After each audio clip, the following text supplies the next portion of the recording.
Hey everybody. I am going to be out today, Tuesday, October 13th, and I'll also be out on Friday, but this video is just for Tuesday. I will be back tomorrow, so do not worry. So I'm just going to kind of go over the instructions for the expectations for the day.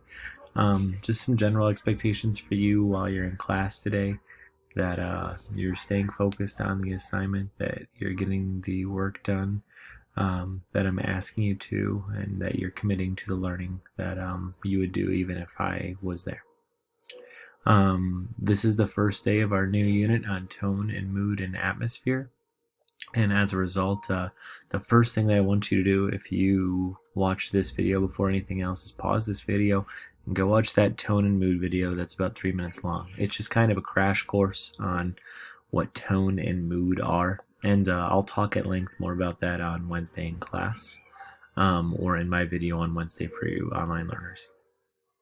Okay, so hopefully now you have watched that 3-minute tone versus mood video, so you have a general understanding for tone versus mood. And now you're watching this video. So what I'd like you to do right now, if you have not already, is pause this video in just a second and number your notebooks 1 through 6. Don't skip a line. And then 7 through 10, and skip a line or two. So go ahead and pause the video. 1 through 6, no skip lines. 7 through 10, skip a few lines. If you did not already, label your notebook October 13th tone and mood. Okay. If you didn't do that, pause the video, do that now, but I'm going to assume that if you are continuing to watch this video, you are labeled in your notebook and you're ready to roll. So I'm reading off of number 3 right here. You'll take out your writer's notebook, number it, and this is the warm-up sheet I'm about to pull up. I want you to click that open, and it will look like this. Okay, so this is important. I'm going to explain these 6 words here. They are higher level. They're challenging because you need to be challenged. So first, what are you going to do in your writer's notebook? You are going to fill in the blanks. Tell me what word applies. Now, I guess not fill in the blank, but what word is most applicable? What word applies to the tone of this passage? Now, tone is how it sounds, right? It's how it comes out from the person who's talking. So I'll read the directions up here. It says each of the words below can be used to describe an author's tone. Read each word. Does the word have a positive, negative, or neutral connotation? Now you don't need to do that part, but I'm going to tell you what connotation means. So there's 2 definitions to words. There's denotation, which is if you look a word up in the dictionary, this is how it would be defined. But then there's also a cultural meaning, which is like our understanding of what words mean, even though a dictionary might not tell us. So positive, negative, or neutral. Neutral means it's if there's a spectrum of emotion, and like positive and really great and evil and really bad are on the other end, neutral's kind of right smack dab in the middle. So absurd. Things that are absurd are like you can't even conceive of them. They're so crazy. They're outlandish.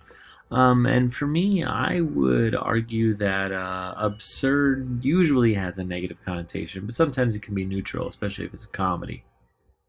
Righteous. Okay, people who are righteous are really passionate and they really care about something they believe in. Often righteous is used in a biblical connotation, which means a lot of people use it who have faith in the Bible.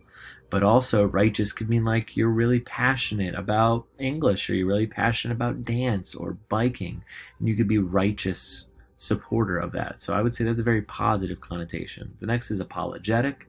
If you're apologetic, maybe you have regret for something that you did wrong, or you made a mistake.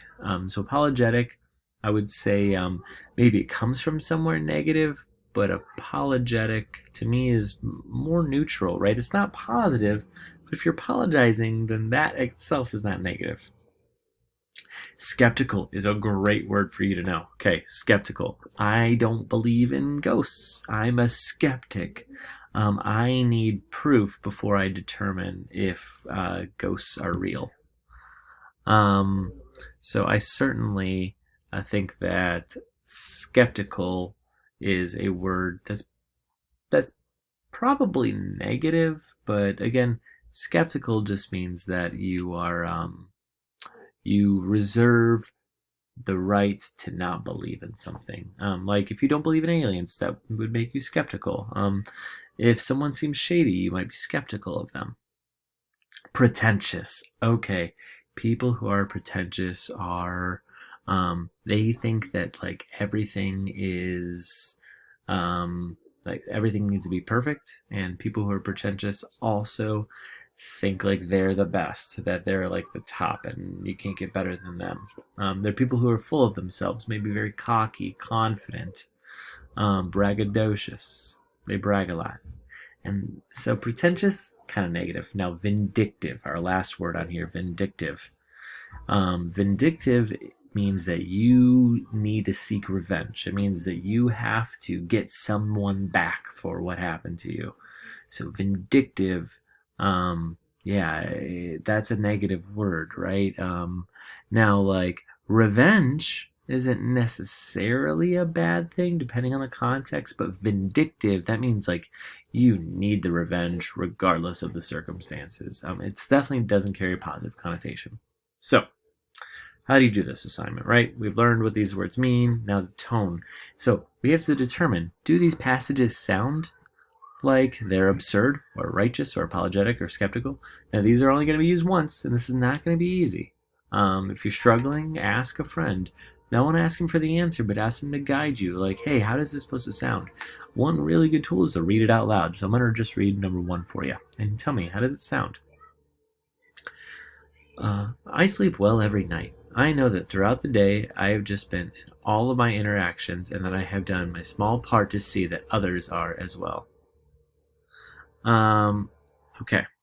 So, does it seem absurd? Does it seem righteous, apologetic? Does it seem skeptical, pretentious, vindictive? Now, if you're not sure, skip it and move to the next one. Let's read the next one. I feel just awful about it.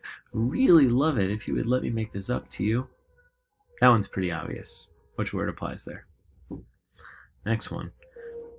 From that moment, she knew that if it took her every day of the rest of her life, she would make him pay for what he had done to her family. You can pause and figure what word applies there. George frowned. He examined the machine from every angle. He started to ask a question and change his mind. Robert was waiting for his approval. He really didn't feel comfortable giving it. Next one.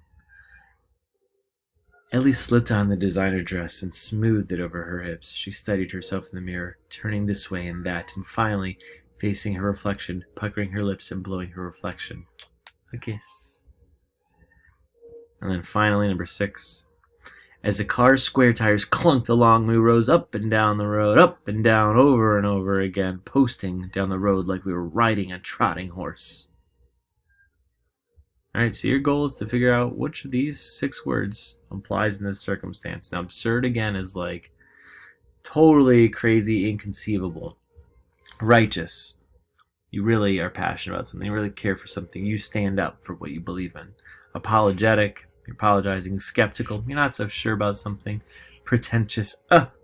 Thing, I am the best. And vindictive. I'm gonna get him back. Think about how they sound. And if you're struggling with any of them, you're not sure, like I said, ask a friend, ask the substitute teacher. If you have Miss Dampier, you could ask her, or you can pause and we'll discuss this in class on Wednesday. Okay. So, all right, finish this worksheet, pause my video, come back to the video once you finish that. Okay. The next thing you're going to do, I'm not going to read this for you today, but this is questions 7 through 10 in your writer's notebook. You're going to read the story The Train Ride. It's found right here under the train ride in Google Slides. And for the train ride, after you read the story, you're going to answer these 4 questions. Number 7, what is the tone of the passage? How does the author sound? Does he sound upbeat? Does he sound happy? Is it positive? Is it negative? Is it scary? Does he seem scared? So tone is, what is the emotion in the author's voice? How does he sound? or she, I should say, or any of them, how do they sound, right? Number 8, is there a shift in tone of how the author sounds? How do you know? So does it start off really positive and end really negative? Does it start off negative and positive? Does it start off like he's frightened and then he ends up really happy? Is there a shift in how the author is speaking from the start to the end, or does it seem constant and consistent? And how do you know? So what were the words that what I'm looking there is like, what are the words that maybe convey the author's tone? Number 9, I wrote, what does is the mood. Oh, I meant, what is the mood the author is trying to create? So mood, that's how are you supposed to feel when reading it? Not like how do you feel as a person, but like when you're reading it, when you're really in that story and that's all that you are focusing on, how does it make you feel? That's what mood is like. So tone is how the author sounds and wants it to come out, and mood is then how you feel. And how you should feel, or what you think the author is looking for you to feel like. And that's just kind of a 1 or 2 word answer there. And finally, number 10, what is the author trying to communicate to the reader? What is the author trying to tell you? This could be the theme. Is there a life lesson they want you to learn? Are they trying to entertain you? Be specific here. There's really no wrong answer here, but just think about like, okay, as the author was writing this, what were they going for? What were they looking for? What was the lesson they were trying to teach us? So think about theme for number 10. Okay, so you're gonna again read that story, The Train Ride, and then come back and answer these 4 questions. If you need to read it a couple times, do so. And then pause the video and come back to this video when you're done. Okay, and now that you are back to the video, the last thing I've got for you is no red ink. If you haven't logged on no red ink already, please make sure that you get your account, because there are assignments due at the end of October. The assignment is called Commonly Confused Words. The class code is Bizarre Park 31. The assignment for this class, Commonly Confused Words. I said a due date of October 23rd. It's actually going to be October 30th.